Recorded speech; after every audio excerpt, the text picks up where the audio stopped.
இன்னைக்கு நம்மளோட தமிழ்நாடு தன்னுரிமை கழகம் கட்சி தலைவர் திரு பழக்கருப்பையா அவர்கள் இருக்காங்க. அவரோட அரசியல் சார்ந்த நிறைய விஷயங்கள் நம்ம இன்னைக்கு பேச போறோம். வணக்கம். பாமக கட்சிக்குள்ள பெரிய ஒரு குழப்பம் போயிட்டு இருக்கு.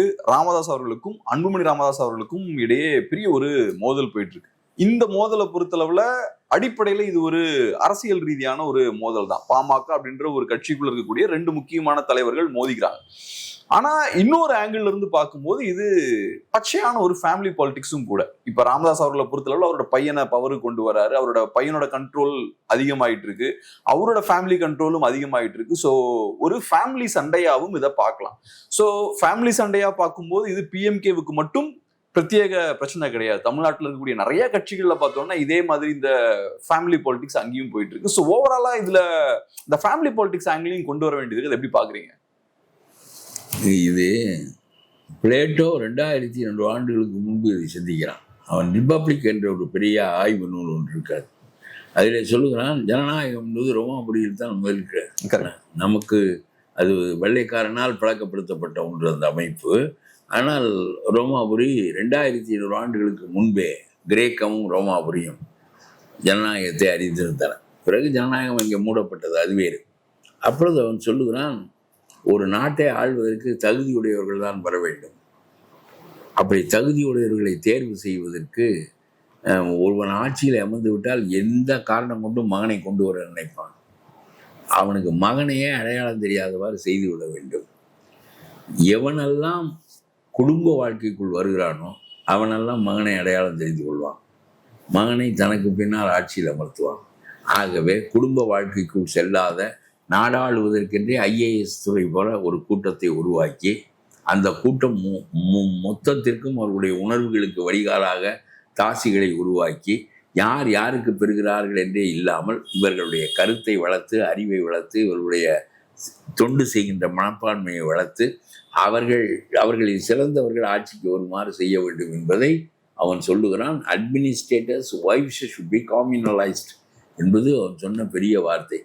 ஆட்சியாளர்களின் மனைவிகள் பொதுமைப்படுத்தப்பட வேண்டும். அவர்கள் யாரும் தங்களுடைய பிள்ளைகளை அறியாதவாறு செய்வதற்காக பொதுமைப்படுத்த இதெல்லாம் சிந்தித்திருக்கிறார்கள். இது நடைமுறைக்கெல்லாம் வரவே முடியாது, நடைமுறைக்கு வரவே முடியாது. இப்படியெல்லாம் ஒரு மனிதன் சிந்தித்தான். அரிஸ்டாட்டில் இதை வழிமுடியவில்லை. அவனுக்கு மேல் பெரிய சிந்தனையாளனாக அடுத்து உருவாக்குகின்ற அரிஸ்டாட்டில் இது வழிமுடியவில்லை. அவன் என்ன சொல்லுகிறான் என்றால், ஜனநாயகம் கேடுரும், பிறகு சிலவர் ஆட்சி வரும், பிறகு இராணுவ ஆட்சி வரும், இப்படியே மாறி மாறி வந்து கொண்டே இருக்கும் என்று இந்த கருத்துக்குள்ளே போகாமல் கருத்து சொல்லுகிறான் நம்முடைய அரிஸ்டாட்டில். ரொம்ப கேடு கெட்டு போய்விடும் ஜனநாயகம் என்று சொல்லுகிறான் ஒரு கட்டத்தில். ஏனென்றால் இட் இஸ் எ மீடியாக்கஸ் ரூல் என்று சொல்லுகிறான். அது ரொம்ப சுமாரான அறிவு படித்தவர்கள் தான் ஜனநாயகத்திலே ஆட்சிக்கு வர முடியும். ஏனென்றால் ரொம்ப குறைவான அறிவு படித்த மக்கள் தேர்வு செய்கிறார்கள். அவர்கள் தங்களுடைய அன்றாட நலன்களிலும் சின்ன சின்ன லாபங்களிலும் கருத்துடையவர்களை தவிர, இந்த நாடுக்கு ஒவ்வொருவனுக்கும் நாட்டினுடைய பிரச்சனை, எக்ஸ்டர்னல் அஃபேர்ஸ், அது இது, டிஃபென்ஸ் என்ன, இதெல்லாம் தெரியாது. ரொம்ப குறைவானவர்கள் தான் அதை அறிந்தவர்களாக இருப்பார்கள். ஆக குடும்ப சிக்கலில் மூழ்கி இருக்கிற மக்கள் தன்னுடைய ஜாதிக்காரன், தன் ஊர்க்காரன் நமக்கு பணம் கொடுக்குறேன், இல்லை இன்னும் நம்ம கூட்டத்திற்கு ஒரு நன்மை செய்திருக்கிறான் என்று சொல்லி இப்படித்தான் சிந்தித்து வாக்களிப்பார்களே தவிர, ஆகவே குறைவான அறிவு படைத்தவர்களும் குறைவான தகுதி படைத்தவர்களும் தான் நாடாழ்வார்கள்.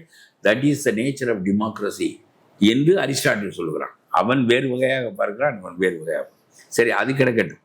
நான் சொல்கிறேன், ராமதாஸ் என்பவர் ஒரு ரொம்ப ஏபிள் மேன், சிறந்த சீசன்டு பாலிட்டிஷியன். ஒரு 40 ஆண்டுகளாக அரசியலில் நிலை பெற்று இருக்கிறார். எல்லா அரசியல் தலைவர்களையும் பார்த்திருக்கிறார். எல்லா அரசியல் நிகழ்வுகளிலிருந்தும் தப்பித்து தனித்த நிலையில் இன்றைக்கும் இருக்க முடிகிறது. அவர் தன்னுடைய மகனை மந்திரியாக்குகிறார். அவர் சொன்ன வாக்குறுதிக்கு மாறானது. நானும் என்னுடைய குடும்பமும் அரசியலில் அதிகாரத்திற்கு வராது. நாங்கள் தொண்டு செய்வதற்கு we have to serve the people, we are not here to capture power என்று சொல்லி அவர் ரொம்ப வாக்குறுதி எல்லாம் கொடுத்தார், சத்தியமெல்லாம் செய்தார். அதுபோல் அவர் ஆட்சிக்கு வரவில்லை, அதிகாரத்திற்கு வரவில்லை. அவரே நினைத்திருந்தால் எம்பி ஆகி அன்புமணி அடைந்த மந்திரி பதவியை அவர் அடைந்திருக்கலாம். அவர் வரவில்லை. ஆனால் யாரையோ ஒருவனை ஆக்குவது என்பதை விட தன்னுடைய மகன் கையில் கடிவாளத்தை கொடுப்பது என்பதைத்தான் ஒரு கட்டத்தில் அவர் விரும்பியிருக்கிறார். அது பாதுகாப்பானது இல்லை என்பதை இப்பொழுது அவரே சொல்லுகிறார்.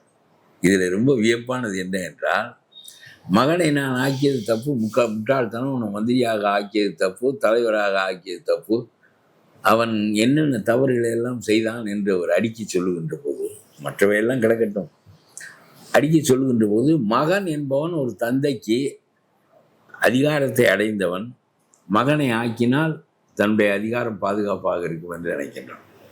கருணாநிதி மகனை ஆக்கியதினால் நாட்டிலே எல்லா நிறுவனங்களுக்கும் கருணாநிதி பெயரிடப்படுகிறது. கருணாநிதியினுடைய பெருமை ஊரெங்கும் பேசப்படுகிறது. டிராவலர்ஸ் பங்களாக்களிலே கருணாநிதியினுடைய படம் வைக்கப்படுகிறது. கருணாநிதியை விமர்சிக்கின்ற போது அதுக்கு எதிர் வினை ஆற்றப்படுகிறது. இதெல்லாம் மகன் தான் செய்வான், வேற எவனும் செய்வானா என்று நினைக்கிறார்கள். அதெல்லாம் உண்மை இல்லை. ஒரு மிகச்சிறந்த அண்ணா மகனையாக ஆக்கி விட்டு போனார். அண்ணாவுடைய புகழ் அழிந்தா போய்விட்டது. பெரியார் மகனையாக ஆக்கினார். மாற்று நிலையிலும் அண்ணா போன்றவர்கள் அதை போற்றி கொண்டுதான் இருந்தார்கள். ஆகவே தகுதி போற்றப்படும் என்கின்ற நம்பிக்கை இவர்களுக்கு கிடையாது. இவர்களே காலப்போக்கில் கட்சியை என்ன செய்கிறார்கள் என்றால், பொதுக்குழுவை முடக்கி செயற்குழுவை முடக்கி மகனை மட்டும் முன்னிறுத்தி கொண்டு வந்து விடுகிறார்கள். ஆகவே செயற்குழு ஊமையாகி விடுகிறது, பொதுக்குழு ஊமையாகி விடுகிறது. சிந்திக்கின்ற திறனை அழித்து விடுகிறார்கள். இவர்கள் யாரையெல்லாம் ஊக்குவித்து மேலே கொண்டு வருகிறார்கள் என்றால், எவனெல்லாம் எதிர்கட்சி செய்யக்கூடியவனோ அவனையெல்லாம் ஒன்று வெளியே தள்ளி விடுகிறார்கள், இல்லாவிட்டால் அவனை ஊமையாக்கி விடுகிறார்கள். அதனாலே தான் அண்ணாவை எதிர்த்து சம்பத் வெளியே போகிறார். ஏனென்றால் அண்ணாவுக்கு நிகரான தலைவர் சம்பத். கருணாநிதி எதிர்த்து வைகோ வெளியே போகிறார். எம்ஜிஆர் வெளியே போகிறார். ஆகவே தகுதியுடையவர்கள் பிதுக்கப்பட்டு வெளியே தள்ளப்பட்டு விடுகிறார்கள். பிறகு இந்த கட்சி பலமடையும் பலவீனமடையும். வந்த வெளியேற்றப்பட்ட மனிதன் வலிமையானவனாக இருந்தால் எம்ஜிஆரை வெளியேற்றி திமுக பலவீனமடைந்தது. 14 ஆண்டுகள் கருணாநிதி வனவாசம் போனார். எம்ஜிஆர் இறந்த பிறகுதான் திரும்ப அந்த ஆட்சியை கருணாநிதியால் பிடிக்க முடிந்தது. ஆகவே கருணாநிதி நம்மை விடவா, அவன் என்ன சினிமா நடிகன் தானே, அவனுடைய படம் 100 நாள் ஓடுவது போல அவனுடைய ஆட்சியும் 100 நாள் ஓடும் என்று சொன்னவர் 14 ஆண்டுகள் he had to wait for the exit of MGR. அவர் வெளியேறாத வரையிலும் இவர் கோட்டையவே நினைத்து பார்க்க முடியவில்லை. இவையெல்லாம் நடக்கும். ஆனால் நான் என்ன சொல்லுகிறேன் என்றால், எந்த ஒன்றிலும் இதுதான் நம்முடைய நாட்டில் நிறைய நடக்கிறது என்று வைத்துக்கொள்ளும். எல்லாம் அங்கே சந்திரபாபு நாயுடு, சந்திரசேகர், தெலுங்கானா, எல்லாரும் அப்படியே தான் கொண்டு வருகிறார்கள். ஆனால் தியாகத்தில் மோதிலால் நேருவும் ஜவஹர்லால் நேருவும் காங்கிரசினுடைய தலைவர்களாக இருக்கிறார்கள். அவரும் தலைவராக இருக்கிறார், இவரும் தலைவராக இருக்கிறார். இந்த காலத்தில் அடிமை இந்தியாவில் சிறைக்கு போகின்ற காலத்தில் தியாகம் செய்வதில் தந்தையும் மகனும் ஒத்த நிலையில் இருந்திருக்கிறார்கள். அதற்கு பிறகு அதிகாரத்தை அடைவதற்கு அந்த குடும்பம், பிறகு மற்றவர்களெல்லாம், ஒரு தரம் நீங்கள் அதிகாரத்துக்கு வந்துவிட்டால் முனை உள்ளவனையெல்லாம் ஒதுக்கி வைத்து விடலாம், அது வெளியேற்றி விடலாம். ஐயா, இப்போ நீங்க சொன்னது போல பிஎம்கேலேயே ராமதாஸ் அவர்கள் குடும்ப அரசியலுக்கு எதிராக பேசிதான் அவரு அதிகாரத்தை கைப்பற்றாரு, பவருக்கு வராரு. நாம் ராமதாஸை எப்படி எடுத்துக்கொள்ள வேண்டும் என்று நினைக்கின்றேன் என்றால், குடும்ப அரசியல் பாதுகாப்பானது என்பதை குடும்ப அரசியலை உருவாக்கியவரே மறுத்து விட்டார். இது வரலாற்றில் ஒரு புதிய நிலை. பல பேருக்கு இது சிறந்த பாடம். அதான் இப்ப நீங்க சொன்ன விஷயம் தான். இப்ப ராமதாஸ் அவர்கள் குடும்ப அரசியலுக்கு எதிராக பேசினவர். அப்புறம் அவர் கட்சியிலேயே குடும்ப அரசியலை அவர் என்கரேஜ் பண்றாரு. ஒண்ணு. ரெண்டாவது, அதே மாதிரி மதிமுக எடுத்துக்கிட்டாலும் அவங்களும் குடும்ப அரசியலுக்கு எதிராக தான் மு.க. ஸ்டாலின் அவர்கள் கூட என் ஃபேமிலில இருந்து யாரையும் எடுத்து உள்ள கொண்டு வர மாட்டேன்னு சொன்னாரு. கடைசியில அவரும் ரிவர்ஸ் போறாரு. சோ மக்களுக்கு எல்லாருமே ஒரு உத்தரவாதம் கொடுக்குறாங்க, கொடுத்துட்டு அதுல ரிவர்ஸ் போறாங்க. மக்கள் ஏன் ஏத்துக்கிறாங்க? இல்ல, மக்களுக்கு மக்கள் எல்லாம் சின்ன தேவைகள் உடையவர்கள், நாளாசை வாழ்க்கையில அழிந்து போகின்றவர்கள். இப்படித்தான் பெருவாரியான கூட்டத்தை நாம் வைத்திருக்கிறோம். எல்லா நாடுகளிலும் வசதியுள்ள கார்ப்பரேட் குடும்பங்கள் கொஞ்சம், படித்த ஒரு மேல்நிலை மேல்தட்டு மக்கள் அதற்கு அடுத்த அளவில் ஒரு பரவலாக இருப்பார்கள். அப்புறம் மத்தியதர வர்க்கம் மட்டும்தான் இதையெல்லாம் சிந்திக்கவும், நம்மை போல இதை பற்றி பேசவும், அதற்கு கருத்து சொல்லவுமான நிலை இருக்கும். அதில் பெரிய உணர்வு பூர்வமான கருத்து மட்டும்தான் மக்களிடம் போய் சேரும். மற்ற எல்லாமே ஜாதி ரீதியாக சேர்ந்திருப்பான், மத ரீதியாக சேர்ந்திருப்பான். எல்லா முஸ்லிம்களும் ஒரேடியாக திமுகவுக்கு வாக்களிக்கிறார்கள். என்ன காரணம்? மோடி எதிர்ப்பில் இவர் இருக்கிறார் என்று அவர்கள் கருதுகிறார்கள். இந்த திமுகவால் நமக்கு நன்மை வருமா என்று முஸ்லிம்களுக்கு ஒரு நன்மையும் வருவதில்லை. ஆனால் மோடியை எதிர்க்கின்றார். ஆகவே நமக்கு எதிரியாக இருக்கின்ற மோடியை எதிர்க்கின்றவருக்கு வாக்களிப்போம். அதுல உண்மை இருக்குன்னு நினைக்கிறீங்களா? மோடி எதிர்க்கிறாங்களா திமுக? இது நம்புகிறார்கள், நம்ப வைக்கப்பட்டிருக்கிறார்கள். அதுல உண்மை இருக்கா? அதுல உண்மை இல்லை, அதெல்லாம் உண்மை இல்லை. இவர்கள் அவர்களுக்காக ஓங்கி குரல் எழுப்புவதும் இல்லை, அவர்களுடைய நியாயங்களை இவர்கள் பேசுவதும் இல்லை, பாராளுமன்றத்தில் கலகம் செய்வதும் இல்லை. அப்புறம் ஒரு முஸ்லீம் பெண்ணை நாம் எம்பி ஆக்கினால் உடனே நம்முடைய ஆளை போட்டுக் கொள்கிறார்கள். அவர்கள் எப்பொழுதும் வேங்கை வயலில் இவ்வளவு கொடூரங்கள் நடந்தது, அதற்காக ஏற்பட்ட கட்சி கொந்தளித்ததா? கூட்டணி தான் பெரிதாக தெரிகிறதே தவிர 2-4 பேர் வருவது தான் பெரிதாக தெரிகிறது தவிர நம்முடைய மக்களை தாழ்த்துகிறது இந்த அரசு என்று சொன்னால் இந்த அரசுக்கு எதிராக போராடுவதற்கு தானே நாம் கொடி நாட்டினோம் என்று கருதுகிறார்களா? சாம்சங்கில் தொழிலாளர்கள் போராட்டத்திற்கு அரசு சாம்சங்குக்கு ஆதரவாக இருக்கிறது. கூட்டணியில் உள்ள சிபிஎம் கொதித்து எழுகிறதா? ஆக நம்முடைய அடிப்படை கொள்கைகளை கூட விட்டுவிட்டு அதிகாரத்தில் பங்கு கிடைத்தால் போதும் என்று நினைக்கின்ற மனப்பான்மை உள்ள ஒரு நாட்டில் இத்தகைய செயல்கள் தான் நடக்கும். ஆகவே இவரே தன்னுடைய எனக்கு தெரிய வாரிசு அரசியலை மேற்கொண்டவர்களில் வாக்குமூலம் கொடுத்தவர்களில் ராமதாஸ் தான் அதற்கு எதிராக முதல் வாக்குமூலம் கொடுத்த முதல் தந்தை. இதற்கு முன்னால் யாரும் கிடையாது. இந்திரா காந்தி, ராஜீவ் காந்தி, அப்புறம் ராகுல் காந்தி என்று வரிசையாக வந்து கொண்டே இருக்கிறது என்று வைத்துக் கொள்ளுங்கள். ஆகவே இது ஒரு நல்ல போக்கு இல்லை. நான் சொல்லுகிறேன், அவர்களுக்குள் நடந்த சண்டைக்கு மிகப்பெரிய அடிப்படை கூட்டணியை பற்றி முடிவு செய்கின்ற அதிகாரம். நியாயமாக பொதுக்குழு என்ன விரும்புகிறது, செயற்குழு என்ன முடிவெடுக்கிறது, மக்கள் மனநிலை என்ன இருக்கிறது என்பதை பொறுத்து முடிவெடுக்காமல் அன்புமணி பிஜேபி கையை முறுக்கி வரை உள்ளே எடுக்கிறான். பிஜேபியினுடைய அரசியலே அதுதான். எப்பொழுதுமே எதிலும் கையை முறுக்கி கட்டாயப்படுத்தி பெண்டாட்டியை கொஞ்சுவது கூட அடித்து கொஞ்ச வைப்பானே தவிர தானாக கொஞ்சுவதல்லவா சுகம் என்பது அவனுக்கு தெரியாது. மத்திய அரசாங்கம் கைக்கு வந்த பிறகு அமித்ஷாவினுடைய போக்கோ மோடியினுடைய போக்கோ மிரட்டுவதற்கும் அவர்கள் சொந்தத்திலே எனக்கு மோடி தப்பு செய்கிறார் என்று எனக்கு தெரியவில்லை. பணமோ காசோ மற்றோ. ஆனால் அதானியுடைய பணம் பிஜேபியை உருவாக்குவதற்கு பயன்படுகிறது. அதனாலே அதானிக்கு பின்புலமாகவும் அவர் இருப்பார், அது வேறு. ஆனால் இந்த பெரும் பணம் அதிகாரம் ரெண்டையும் கொண்டு அவர்கள் இந்தியா முழுவதையும் தன்னுடைய குடைக்கு கீழே கொண்டு வர நினைக்கின்ற போது கையை முறுக்குகிறார்கள். நான் கேட்கிறேன், 10.5% இடஒதுக்கீடு தந்தவர் எடப்பாடி. கடைசி நேரத்தில் இந்த மக்களுக்காகத்தான் அவர் அதை செய்தார். நீங்கள் தான் அதை வலியுறுத்தினீர்கள். அதற்கு பிறகு அதிமுகவோடு சேர்வது இயல்பானதா? அதிமுகவுக்கு மாறாக பிஜேபியோடு சேர்வது இயல்பானதா? அந்த தப்பை அன்புமணி செய்தார். ஏனென்றால் அவர்கள் கையை முறுக்கினார்கள். ஏற்கனவே அவர் டெல்லியில் இருந்தபோது பல விவகாரங்கள் இருந்திருக்கும். கையை முறுக்குகிறார்கள். ஆகவே இவர் பிஜேபிக்கு போகிறார். பிஜேபிக்கு போனதின் மூலம் பாமக படுதோல்வி அடைகிறது. அன்புமணியினுடைய துணைவியாரே தோல்வி அடைகிறார்கள். ஒருவரும் எழுந்து வர முடியவில்லை. ராமதாஸ் நினைக்கிறார். அவர் நினைப்பதில் உள்ள கோபத்தை நான் சொல்லுகிறேன்.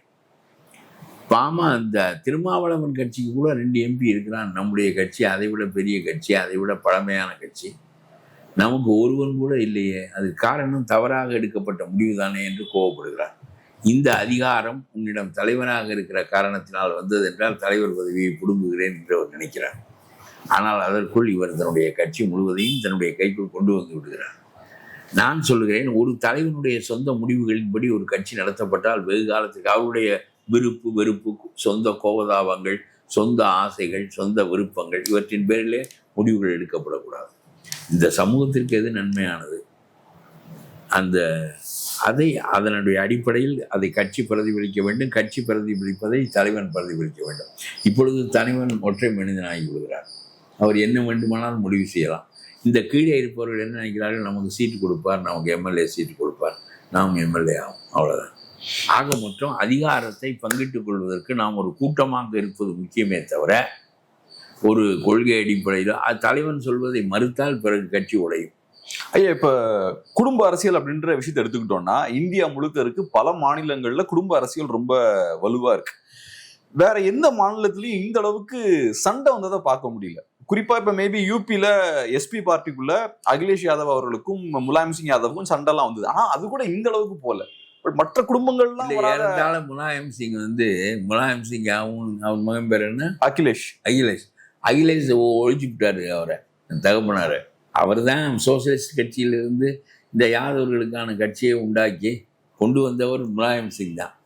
அப்புறம் இவர் அவர் வாழுகின்ற காலத்திலேயே இவர் ஓங்கிய நிலை. ஆனா மற்ற அரசியல் குடும்பங்கள்ல வராத அந்த பிரச்சனை இங்க ஏன் வருது?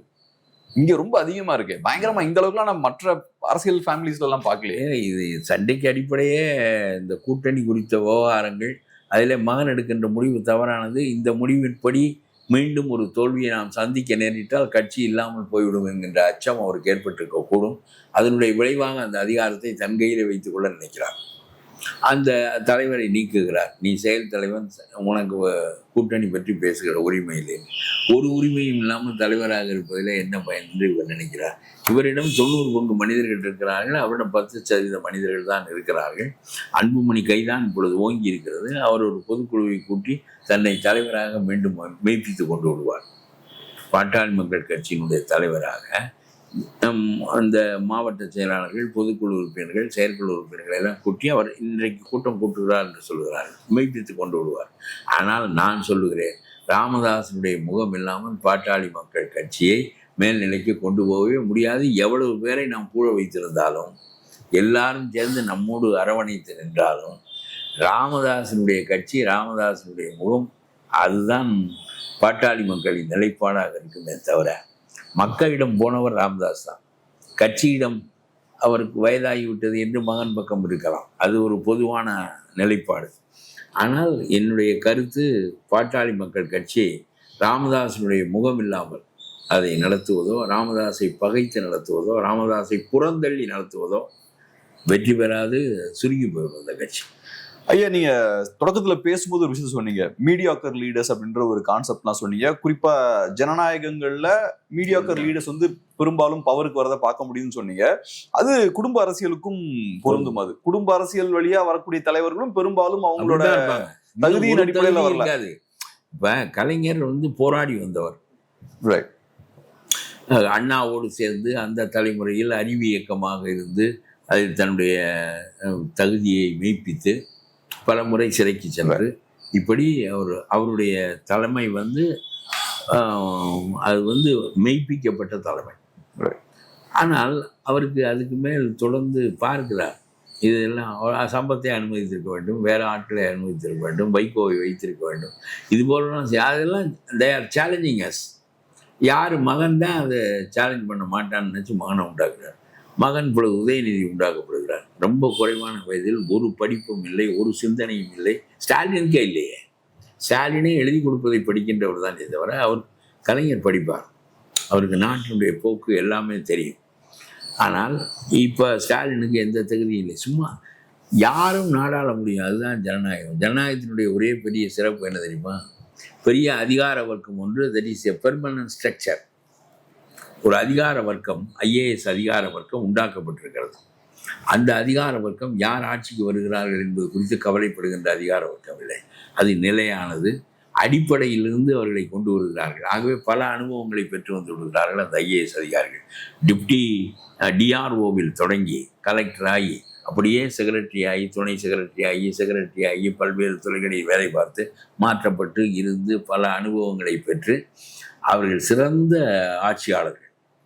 இப்பொழுது ஸ்டாலினுக்கு பதிலாக ஆழ்வது அவர்கள் தான். எப்படி விஜய் வசனகர்த்தா எழுதி கொடுப்பதைத்தான் பேசுகிறாரோ, இப்படி கட்சி நடத்த முடியும் என்கிற நிலை வந்துவிட்டது. மாப்போசி சொந்த அறிவின் அடிப்படையில் கட்சியை உருவாக்குகிறார். அண்ணா சொந்த அறிவின் அடிப்படையில் கட்சியை உருவாக்குகிறார். விஜய் வசனகர்த்தாக்கள், எழுதி கொடுப்பவன், இந்த ப்ரமோட் பண்ணுவதற்காக ஏற்பட்ட நிறுவனங்கள், இவர்களை நம்பி கட்சி தொடங்குகிறார். இவருக்கு சொந்தமாக அரசியல் கருத்து எதுவும் கிடையாது. இப்ப நான் கேட்க வந்த கேள்வி என்னன்னா, இப்ப இதான் ஜனநாயகத்தினுடைய போக்கு என்று சொல்றேன். அதாவது அது சரியும் போது இப்பொழுது இவர் ஆட்சிக்கு போகிறார். விஜயால் ஆள முடியாது என்று நினைக்கிறீங்களா? ஆள முடியும். ஏனென்றால் பெர்மனன்ட் ஸ்ட்ரக்சர் இருக்குது அங்கே. அந்த பெர்மனன்ட் ஸ்ட்ரக்சர் நிதிநிலை அறிக்கையை தயாரிக்கும். வழக்கமாக என்ன செய்ய வேண்டும்? மூதாட்டிகளுக்கு இவ்வளவு பணம், விவசாயிகளுக்கு இவ்வளவு ஒதுக்கீடு, எல்லாம் அது வச்சிருப்பதையே அப்படியே கொஞ்சம் 10 ரூபாயை சேர்ப்பார்கள், 10 ரூபாயை குறைப்பார்கள். அதில் ஒன்றும் பெரிய காரியம் இல்லை. அந்த ஸ்ட்ரக்சரை எடுத்துக்கிட்டு வரலாம் முடியாது. இப்போதான் கேட்குற விஷயம் என்னன்னா, இப்போ நீங்கள் சொன்னது போல இந்தியா முழுக்க எல்லா இடங்கள்லையும் வாரிசு அரசியல் நடக்குது. வாரிசு அரசியல் உற்பத்தி பண்ணக்கூடிய தலைவர்களும் பார்த்தோம்னா திறமை குறைவான தலைவர்களா இருக்காங்க.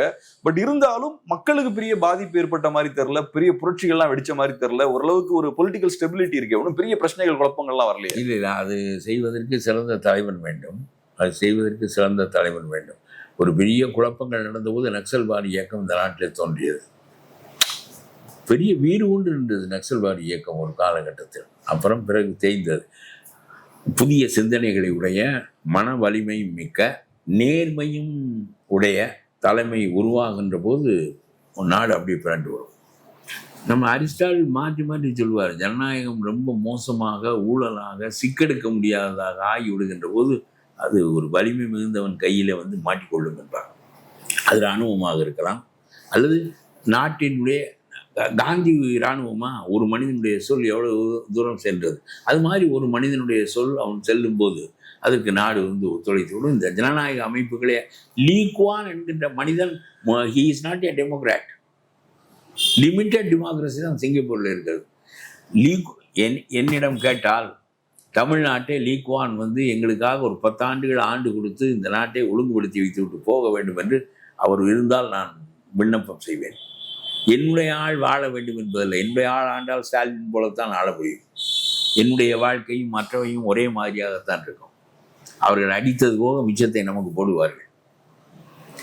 ஆனால் லீ குவான் மாதிரியான ஆட்கள் நாட்டின் முகத்தையே மாற்றி விடுவார்கள். இன்றைக்கு சிங்கப்பூர் உலகத்திலேயே மதிப்புக்குரிய நாடாக, அந்த பாஸ்போர்ட் உங்களிடம் இருந்தால் 120 நாடுகளுக்கு நீங்கள் விசா வாங்காமல் செல்லலாம். அப்படி செய்ய ஒரு தலைவனால் முடிந்தது. டெங் சியாபிங் என்கின்ற மனிதன் உள்ளே நுழைந்திருக்காவிட்டால் சீனா அமெரிக்காவுக்கு அடுத்த இடத்தை பிடித்திருக்காது. டெங் சியாபிங்கினுடைய தலைமை, மாவோவினுடைய தலைமை அது ஒரு வகையானது. நாட்டை மீண்டும் ஒன்றுபடுத்தினார். எம்பையர் பில்டிங் தான் சீனாவினுடைய தன்மை. அதை மீண்டும் அவர் கம்யூனிசத்தின் வாயிலாக எம்பையர் மீண்டும் பழைய ஒரு நாடு உருவாக்கப்பட்டது. ஆனால் டெங் சியாபிங் தான் அந்த முகத்தை மாற்றி அமைத்தவர். லீ குவான் தான் அதை முகத்தை. சீனர்கள் நம்மையோடு நன்றாக சிந்திப்பார்கள் போல் எனக்கு தோன்றுவது. இந்த 2 பேரும், சீனாவை அவன் எங்கே கொண்டு போய்விட்டான், சிங்கப்பூரை இவன் எங்கே கொண்டு போயிட்டான், இங்கே வந்து டாஸ்மார்க்கில் வரி கட்டாமல் எப்படி ஊழல் செய்யலாம். அரசாங்கம் வரி ஏய்க்கிறதே, உற்பத்தியாளர்களிடமிருந்து நேரடியாக டாஸ்மார்க்குக்கு செல்லாமல் பாதி சரக்கு செல்லுகிறது, பாதி சரக்கு எக்ஸைஸ் டியூட்டி கட்டாமல் வெளியே வந்து பாட்டிலுக்கு 10 ரூபாயோடு இருக்கிறார்கள். அரசாங்கம் எக்ஸைஸ் டியூட்டி கட்டாமல் அரசாங்கத்தை ஏமாற்றுகிறது. இதற்கு அட்மினிஸ்ட்ரேட்டிவ் செக்டார் ஆகிய நம்முடைய அதிகார வர்க்கம் துணை போகிறது. எல்லோரும் ஒன்று கூடிக்கொண்டு அடிக்கிறார்கள். நீதித்துறை தான் நேரடியாக இவர்களோடு சம்மந்தப்படவில்லை. ஆனால் நீதித்துறையால் இந்த பாரத்தை தாங்க முடியவில்லை. அவர்களுக்கு தெரிந்ததே அவர்கள் பேசுகிறார்கள் வெறும். ஆகவே இதெல்லாம் இறங்க மகனை கொண்டு வருவார்கள், பேரனை கொண்டு வருவார்கள், கையாளாக இருப்பவனை கொண்டு வருவார்கள். இப்படித்தான் அவர்களுடைய அரசியல் நடக்கும். என்னுடைய கருத்து, நீங்கள் ஒரு கேள்வி கேட்டீர்கள், மக்கள் ஏன் கொதிக்கவில்லை என்று. கொதிப்பார்கள். அப்படியே வழி நடத்த ஒரு தலைவன் வராவிட்டால், எவ்வளவு படங்களை நாம் பார்க்கின்றோம், வழி நடத்த ஒரு தலைவன் வராவிட்டால். காந்தி வருகின்ற வரையில் இந்தியா இப்படி இருந்தது, காந்தி வந்த பிறகு இந்தியா இப்படி மாறுகிறது. அதை விட்டு இன்னொரு கேள்வி கேட்குறேன், அதை மொத்தமாக சொல்லிடுங்க. இப்போ நீங்கள் சொன்ன மாதிரி மாற்றங்கள் வரும் நீங்கள் சொல்கிறீங்க. இப்போ தமிழ்நாட்டில் இருக்கக்கூடிய சூழல்னா நிறைய கட்சிகள் மாற்று அரசியல் பேசிகிட்டு இருக்காங்க, மாற்று அரசியல் வேணும்னு பேசுகிறாங்க. ஸோ தமிழ்நாடு மாற்றத்தை நோக்கி போகுதா, மாற்றத்துக்கு தயாராகிடுச்சா? மாற்றத்தை நோக்கி போகல. ஏனென்றால் ரொம்ப சுமாரான தலைவர்கள் தலையெடுக்கிறார்கள். சீமான் போல, விஜய் மாதிரி. இங்கே இருக்கிற தலைவர்கள் இதெல்லாம் ஒரு இன்டலெக்சுவல் லீடர் அல்லது நாட்டினுடைய அடுத்த காலத்தை சிந்திக்க தெரிந்த ஒரு தலைமை இங்கே இல்லை. ஆகவே இது ஒரு புதிய கட்சி வருகிறது, விளங்காமல் பேசுகிற கட்சியாக இருக்கிறது. அதாவது அவருடைய தனி ஒழுக்கம் மோசமாக இருக்கிறது, அரசியல் சிந்தனை மோசமாக இருக்கிறது. நாட்டை வழிநடத்துகிற ஸ்டாலின் வந்து அவர் ஒரு அறிவார்ந்த மனிதர் இல்லை. ரொம்ப சாதாரணமாக அறிவாளிகள் சொல்வதை கேட்டுக்கொண்டு பிறகு இந்த ஜனநாயகத்தில் மீண்டும் ஆட்சிக்கு எப்படி வருவது என்பது மட்டும் அவருக்கு தெரியும். கடையை நடத்துகின்றவன் பழக்கத்தில் நடத்துகிறானே, அது மாதிரி தெரியும். கூட்டணி கட்சிகளை விட்டு விடக்கூடாது. ஆகவே அடிக்கின்ற பணத்தில் கூட்டணி கட்சி தலைவருக்கும் பணம் போகுது, கூட்டணி கட்சிக்கு பணம் போகுது. நீங்கள் எப்படி, இது ஒரு தந்திரம் தானே. அதாவது ஸ்டாலின் அறிவுடையவரா என்றால் அறிவுடையவர், அவருக்கு இந்த கடையை எப்படி நடத்துவது என்று அவருக்கு தெரியும். ஆனால் இதை ஒரு சிங்கப்பூராக சீனாவாக மாற்றுவதற்கு அவருக்கு தெரியாது. ஏனென்றால் இவர்களெல்லாம் ஒரு நடுவாந்திர அறிவுடையவர்கள். ஒரு நடைமுறை தான் தெரியுமே தவிர அவர்களுக்கு இந்த அதிகார வர்க்கத்தை கெடுக்க தெரியும். அதிகார வர்க்கத்துக்கு பங்கு போகும், கூட்டணி கட்சிக்கு பங்கு போகும், சரியா, கூட்டணி தலைவர்களுக்கும் சலுகைகள் போகும். ஆகவே வா இருக்கிற அதிகாரத்தை பங்கிட்டு ஆற்று மணலை சுரண்டுவோம், காடுகளை அழிப்போம், எல்லாம் செய்வோம், பங்கிட்டு கொள்வோம். இந்த வர்க்கத்திடமிருந்து 7 கோடி பேர் 6 கோடி பேர் வெளியே நிற்கிறார்கள். அவர்களில் பலருக்கு இரவு உணவு இல்லை. 20% பேர் இரவு உணவு இல்லாமல் படுக்க போகிறார். அதெல்லாம் பெரிய கிளர்ச்சி வந்து விடாமல் அவர்கள் பார்த்துக் கொள்வார்கள். பெரிய கிளர்ச்சி மோதல்கள் வந்து விடாமல் பார்த்துக் கொள்வார்கள். உடனே ஒரு கஞ்சி தொட்டியை தர அன்றைக்கு பசியை ஆற்று, அதுக்கப்புறம் மற்றபடி பார்ப்போம். நிலையாக நான் ஏன் உன்னை எதிர்பார்த்து கஞ்சி தொட்டி எதிர்பார்த்து வாழ வேண்டும் என்று கேட்கின்ற அளவுக்கு அவனை வளர விட மாட்டார்கள். இது எல்லா அரசியலும் இப்படி ஆகிவிட்டது. கூட்டணி கட்சிகள் முழுவதும் தகுதியற்றவையாக போய்விட்டன. வேங்கவேலுக்கு கொதித்தள திருமாவளவனால் முடியவில்லை. சாம்சங்குக்கு கொதித்தள சிபிஎம்மால் முடியவில்லை. இந்த 2 எம்பி 1 எம்பி பெரிதாக இருக்கிறது என்று சொன்னால் சிந்தனையில் உள்ள குறைபாடு. Mediocre leaders. அதே மாதிரி தான் சீமா ஏதாவது தலைகளாக பேசுவார். ஆனால் அவர் என்னமோ பேசுகிறார் என்பது போல இந்த புதிய தலைமுறை இளைஞர்களும் சிந்தனையை போக்குடைய சிந்தனை ஆழமுடைய தலைமுறையாக வளர்வதற்கு அவர்கள் அனுமதிக்க மாட்டார்கள். இப்போ தமிழிலிருந்து கன்னடம் வந்தது என்கின்ற நிலையான மெய்ப்பிக்கப்பட்ட உண்மையை எடுத்து பேசுவதற்கு யாரும் தயாராக இல்லையா? அவன் சொல்லிவிட்டு போகிறேன், தமிழ் மேலே இருந்தாருன்னு கீழே இருந்தார், நம்முடைய பொழப்பு பாருடா என்று நினைக்காம வரும். பழைய காலத்தில் பாருங்கள், அது ஒரு இன்டலெக்சுவல் ஹெரிட்டேஜ். அவர்கள் பாருங்கள், மாப்போசி ஒரு அச்சு கோர்க்கிற தொழிலாளியாக இருந்து தலைவராக வருகிறார், அறிவுடையவர். அண்ணா அப்படி வருகிறார், பெரியார் அப்படி வருகிறார், ராஜாஜி அப்படி வருகிறார், காமராஜர் அப்படி வருகிறார், முத்துராமலிங்க தேவர் அப்படி வருகிறார், எல்லாரும் அப்படி வருகிறார்கள். சிறந்து முன்னிறுத்தப்பட்டு அது வெற்றிகரமாக மக்களிடையே இருக்கின்ற போது அப்பொழுதும் மக்கள் படிக்காதவர்கள், மேனியில் அணிவதற்கு சட்டை இல்லாதவர்கள், பீடியை குடித்து கொண்டு அப்படியே பார்த்து கொண்டிருக்கிறவர்கள், அவருடைய காலம் இன்னும் படிப்பு குறைவான காலம். அந்த காலகட்டம் ஏன் மிகச்சிறந்த தலைவர்களை கொண்டிருந்தது, மிகச்சிறந்த கட்டமைப்பை கொண்டிருந்தது என்று சொன்னால் சுதந்திரத்துக்கு போராடியதனுடைய பின்தொடர்ச்சி. ஆகவே புடம்போட்ட மிகச்சிறந்த மேல்மட்ட வர்க்கம் உருவாகி இருந்தது. மேல் வர்க்கம் ஒன்று உருவாகிறதே அது ஒரு 10% தான். அது இப்பொழுது ஊழலாக இருக்கிறது, அது அப்பொழுது நேர்மையாக இருந்தது.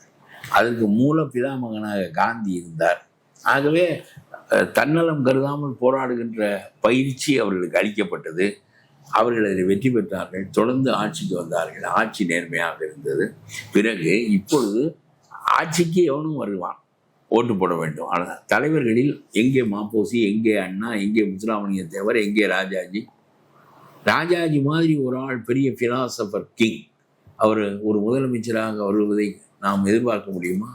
500 ஆண்டுகளுக்கு இவனுக்கு மேலான அறிஞனே கிடையாது என்று நான் நினைப்பது வழக்கம். அது மாதிரி ஒரு மனிதன் வர முடியுமா முதலமைச்சராக? ஸ்டாலின் போதுமே, உதயநிதி போதுமே. நமக்கு என்ன அதிகாரி எல்லாவற்றையும் எழுதி தரப்போகிறான், செய்ய போகிறான், ஒதுக்க போகிறான். நமக்கு இந்த நேரடியாக கருவூலத்திலிருந்து பணம் எடுக்க முடியாது. எப்படி செய்யலாம் என்றால், கருவூலத்தை பெருக்குவதற்கு ஆற்று மணலை ஏலம் விட அதிகாரம் உனக்கு இருக்கிறது என்று சொன்னால் பாதியை ஒதுக்கி கொண்டு பாதியை கருவூலத்துக்கு செல்லவிடும். நேரடியாக நீங்கள் அரசாங்க பணத்தை எடுக்க முடியாது. இவர்கள் அதை செய்வதில்லை. அதற்கான அதிகாரத்தை உங்களிடம் கொடுத்து விட்டால் பாதி கருவூலத்துக்கு போகுது, பாதி அவருடைய பைக்கு போகுது. ஆகவே நாடு நாசமாகி விட்டது. இதில் இன்றைக்கு எந்த கருத்துப்பூர்வமான மனிதர்களும் வளர்க்கப்படவில்லை. அன்றைக்கு மொழி, இனம் எல்லாம் பேசப்பட்டது, தேச விடுதலை பேசப்பட்டது, எல்லாமே பேசப்பட்டது. சிறந்த தலைவர்கள் இருந்தார்கள். ஏன் இருந்தார்கள் என்றால் அவர்கள் அந்த களம் அப்படி அமைந்தது. இன்றைக்கு அந்த களம் இல்லை. ஆகவே இவ்வளவு படித்திருக்கிற இளைஞர்கள் பெரிய ஆர்டிஃபிஷியல் இன்டெலிஜென்ஸை நோக்கி போய் கொண்டிருக்கின்ற உலகத்தில் உதயநிதி முதலமைச்சராக வருவதற்கு துணை முதலமைச்சராக ஆக முடிகிறது. ஆகவே ஒவ்வொரு கட்சியும் குடும்ப சொத்தாக ஆகிவிடுகிறது. பாமக ஒரு சரி, ராமதாஸ் கொஞ்சம் 10 பேரை வைத்து கொண்டு இயக்கம் நடத்த வேண்டிய கட்டத்தில் இருந்தார். இவர் அதிகாரத்திற்கு வர வேண்டிய கட்டத்திற்கு வருகின்ற போது இவர் கட்சியை கைக்குள்ளே வளைத்து கொண்டு விட்டால் பிறகு ராமதாஸை தள்ளுவதும் கட்சியை கொண்டு வருவதும், நான் இன்றைக்கு இருக்கிற சூழ்நிலையை பொறுத்து பேசுகிறேன். ராமதாஸை நீங்கள் ஒதுக்கி விடுவதும் கட்சியை கைக்குள் கொண்டு வருவதும் இயல்பானது. ஆனால் நம்பகத்தன்மையை ஏற்படுத்தி இருப்பது ராமதாஸ் தான் உங்களுடைய கட்சியினுடைய முகம். ஆகவே ராமதாஸ் இல்லாமல் மக்களிடம் நீங்கள் போகின்ற போது அது ரொம்ப சிரமம். கரெக்டா ஆரம்பிச்ச இடத்துலயே கரெக்டா முடிச்சிட்டீங்க. ரொம்ப நன்றி ஐயா, ரொம்ப நன்றி நேரத்துக்கு.